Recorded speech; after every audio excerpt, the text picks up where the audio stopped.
Welcome back to the Ancestral Findings podcast. Join me today as we delve into the fascinating life of Grover Cleveland, the only president to serve 2 non-consecutive terms. Discover how this determined and principled leader navigated political upheaval and left a lasting impact on American history.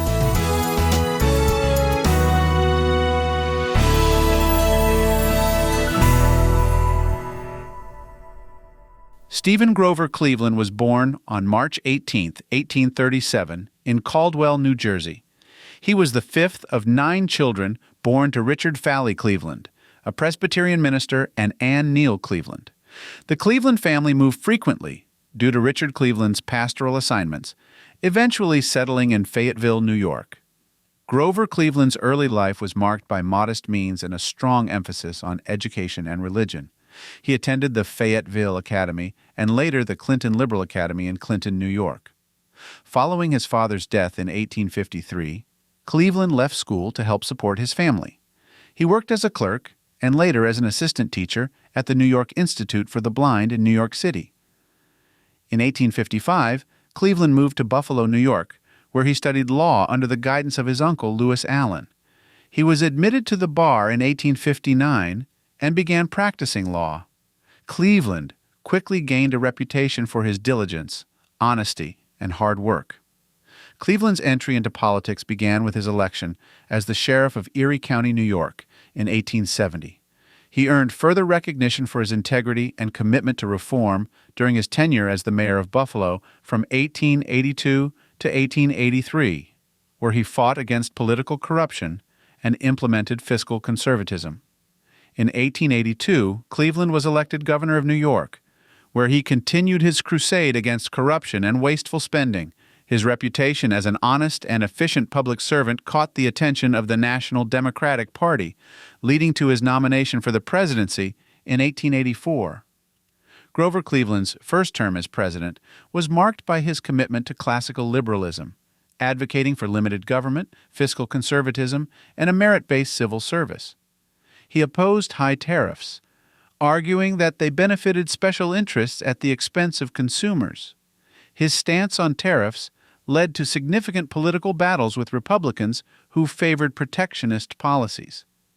Cleveland also took a strong stand against the patronage system, continuing the civil service reforms initiated by his predecessors.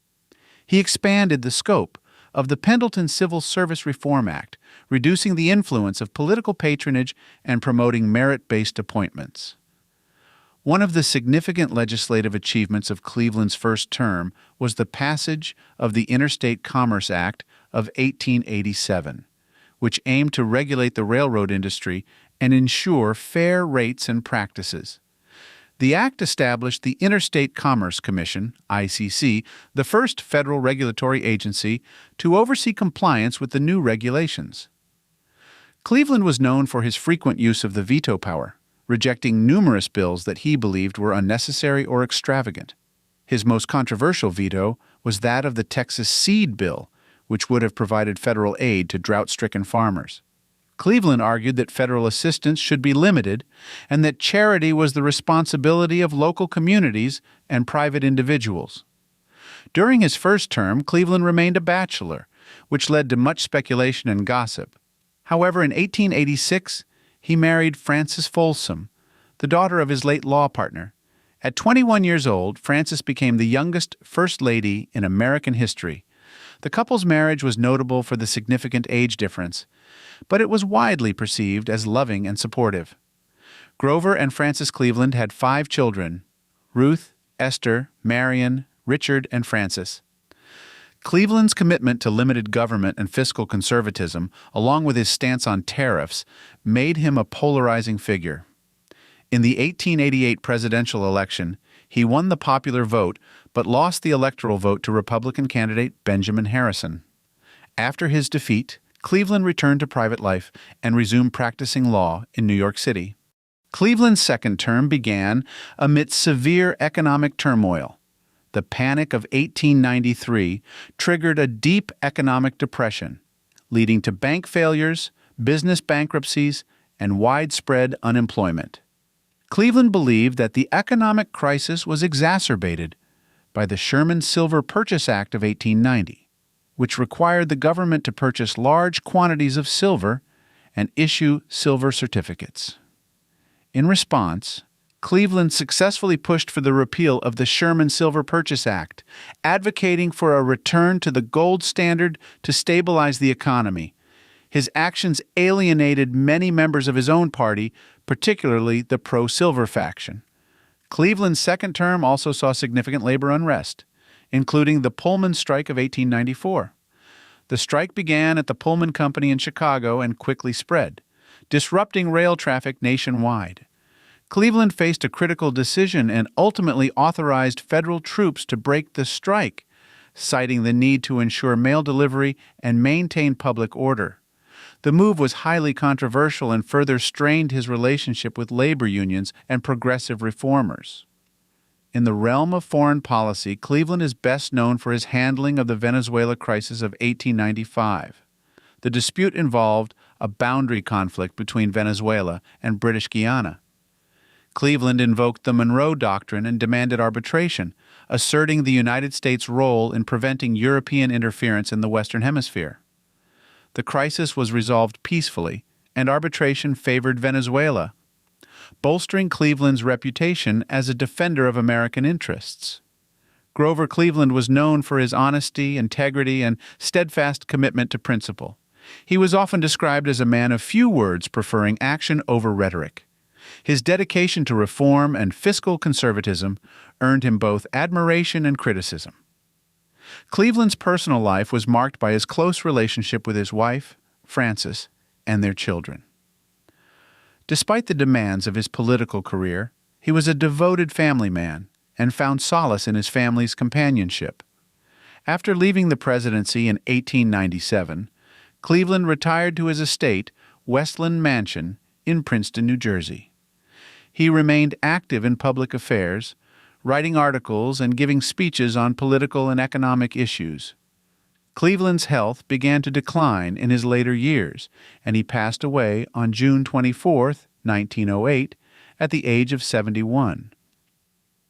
Grover Cleveland's presidency is notable for his principled stand on economic and civil service reform. His efforts to combat corruption, promote fiscal conservatism, and uphold the integrity of public office left a lasting impact on American politics. Cleveland's unique achievement of serving 2 non-consecutive terms underscores his significant role in shaping the nation's political landscape during a transformative period. Cleveland is the only U.S. president to have served 2 non-consecutive terms, making him both the 22nd and 24th president. This unique distinction highlights his enduring influence and the significant impact of his leadership. Cleveland's first child, Ruth, was born while he was in the White House. Her popularity with the American public is often cited as the inspiration for the Baby Ruth candy bar, although this connection is disputed by the candy bar's manufacturer. Grover Cleveland's life and presidency offer a compelling story of integrity, reform, and resilience.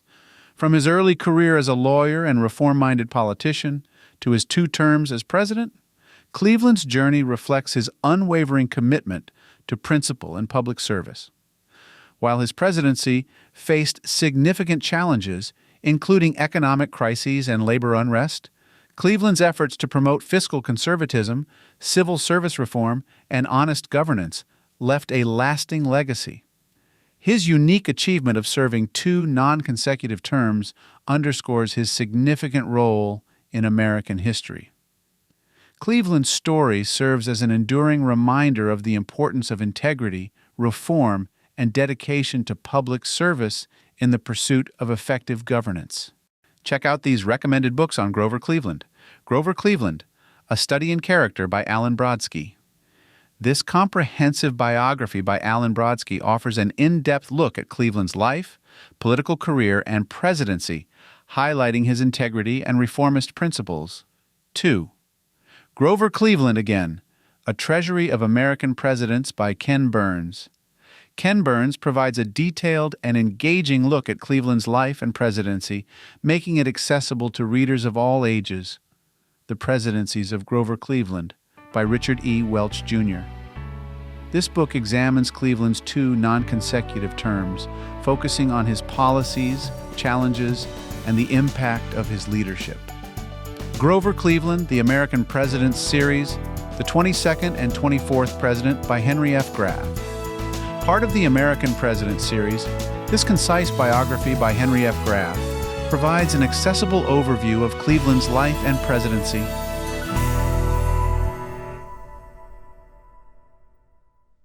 Many thanks for subscribing and listening to the Ancestral Findings podcast.